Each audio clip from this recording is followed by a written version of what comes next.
In this video, you'll get to see the steps that I took to make this paw print Christmas stocking. Since I'm making this without an actual pattern, I grabbed a regular Christmas stocking and I used it to take measurements to get kind of an idea of what size I need to make this stocking. I looked online to find some paw prints and found one I liked. I had to resize and print it out a few times to get the size I wanted, which was under 10 inches wide, but at least 6 inches tall, so that it takes up close to 40% of the entire stocking. To draw the pattern, I took my printout and put it onto a tracing light box, which I found on Amazon. It was pretty inexpensive. I laid out my paper that I'm going to put the pattern onto over top of it. I'm using an art roll that I found in the kids section of IKEA, and I traced out the paw prints as well as I drew around it to make a paw. Plus I added in sort of the arm, and ultimately the stocking was about 7.5 inches at its widest. You don't have to be an artist to do this, just sort of follow along the paw print. And as I'm drawing this, I'm not including a seam allowance in the pattern piece itself. So when I cut it out into the fabric, I'm going to have to add on an extra 1/4 inch when I cut to have that seam allowance. I'm not including a seam allowance onto these paw pad pieces either, so I'll have to make sure that I add enough to fold under. So here's the pattern piece I actually cut out. I went ahead and traced out the paw pad pieces onto it just to help keep me oriented to which piece of the pattern is the front side. I've decided to go with some flannel pieces. Got a lot of extra pieces from garage sales and from my grandma that are just left over, so big enough to do this kind of a small project with. Flannel will fray, which is why I'm turning under the edges before I sew it down, but you could use felt instead and that doesn't fray, and so you wouldn't have to turn the edges under. With the wrong sides facing together, draw the pattern onto your fabric and then cut it, making sure that you include that extra 1/4 inch for the seam allowance. Here I've pinned the paw pad pieces down with the edges folded under, and I used my printout of the paw print to draw onto the main fabric where these paw pad pieces should go. That's a tongue twister. And right here you can see that the tracing light box works with flannel so that you can properly place the paw print. I felt it's like 10 billion times easier to applique, but I just kind of preferred the color I had available in flannel. Now before I applique this down, I keep a couple inches of the top and bottom threads off to the side and do not use fix with the machine. This way I can bring the top threads down underneath to the other side and tie them off together, and it keeps the top applique looking a lot neater. As I sew this down, I'm going to sew as close to the edges as I possibly can. This will make sure that I catch all the folded under fabric and also keep it looking neater. Now you could hand sew on these applique pieces, but I chose the quicker option today. And an extra touch you could potentially add on to these is taking thick embroidery thread and just doing a straight stitch around the edges. Here's the first pad sewn down, and these 2 threads I'll take from the top and I'll bring them down through to the bottom and tie them off. Next, we'll pin down and sew the rest of the pads, and I'm still deciding if I'll take the dark contrasting color and add a cuff to the top along with the loop. We'll see. You can see here how I tied off all the thread that I pulled through from the top. I was able to find a felt that I felt matched fairly well with my flannel, so I decided to go ahead and make a second stocking with it. What the heck, right? And because it's felt, it doesn't need that extra seam allowance, so you can cut the felt directly up to the edges of the pattern pieces. Here's all the felt pieces cut out.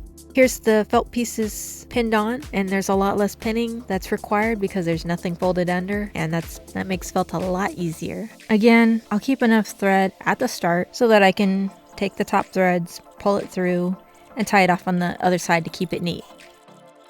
For the loop on the Christmas stocking, you could make it out of one of the fabrics or the felt that you've used in the stocking itself, but I've chosen to go with matching ribbon instead. And I've also decided not to add a band or cuff to the top and just do the loop. I looked through my ribbons looking for something close to the paw pad color. I didn't find anything super close and ultimately went with this wide ribbon, and I just eyeballed the length and I didn't even measure it. I just said that looks long enough and cut it, whatever. I gotta remember what side to put the loop on. I looked at pictures online and it seemed like most put their loops on the left side. So you look at the front of the stocking to put it on the correct side. and the loop needs to go in at a bit of an angle with the looped part going towards the inside of it, so that when it turns inside out, the loop is actually pointing out away from the stocking, if that makes sense. And you have to make sure to keep the ends of the ribbon past the seam allowance, or past where you're going to put the seam, so that you can make sure that all the ribbon is sewn into it. And because I chose a wide ribbon, it is going to stick out past the seam allowance, and you can cut that off, when you're done. And I need to decide, should I sew down the top edge and then sew in the ribbon? Yeah, I think I'll fold it down first, then sew in the ribbon, along with the entire outer seam of the stocking.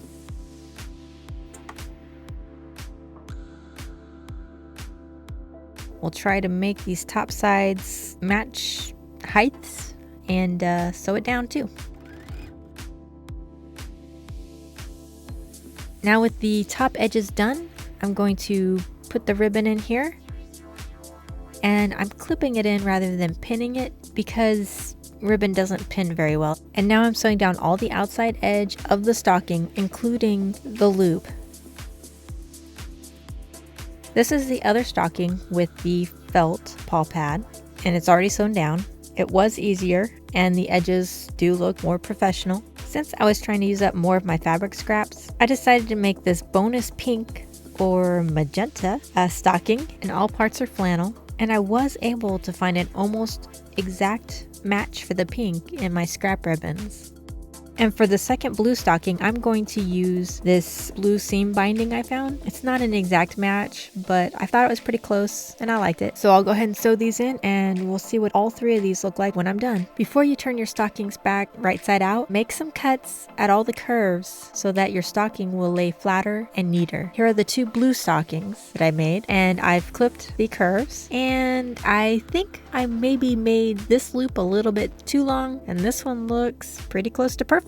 Let's get these turned right side out. My stocking with the felt overall does look better, but that's partly because of the old adage, practice makes perfect, because I made this one second, so I kind of figured out some issues I had with the pattern that I made. So the whole paw, not just the paw print, looks actually better. And this view gives you a chance to see how the loop looks on each side of the stocking, because again, sometimes you can take from your first try and learn from it. You can also see that how you cut and sew something can really make a difference to the final end product, because I made a couple of changes and I was a little more careful on the curves, and that made a difference in how it looks. Here's the bonus stocking. I think it kind of looks a bit more hot pink than magenta, but I worked with the scraps I had. So here's a good view of all three ribbon loops that I made, so you can see how each width ultimately looks on the stocking. About an inch, a half inch, and this is, a 1/4 inch. Since this is probably being made for a child, you may want to go over the loop seam with a few extra passes on the sewing machine to give it some extra strength. If you have any questions about how I made these stockings, let me know in the comments below. And if you like this video at all, please hit the like button. Thanks.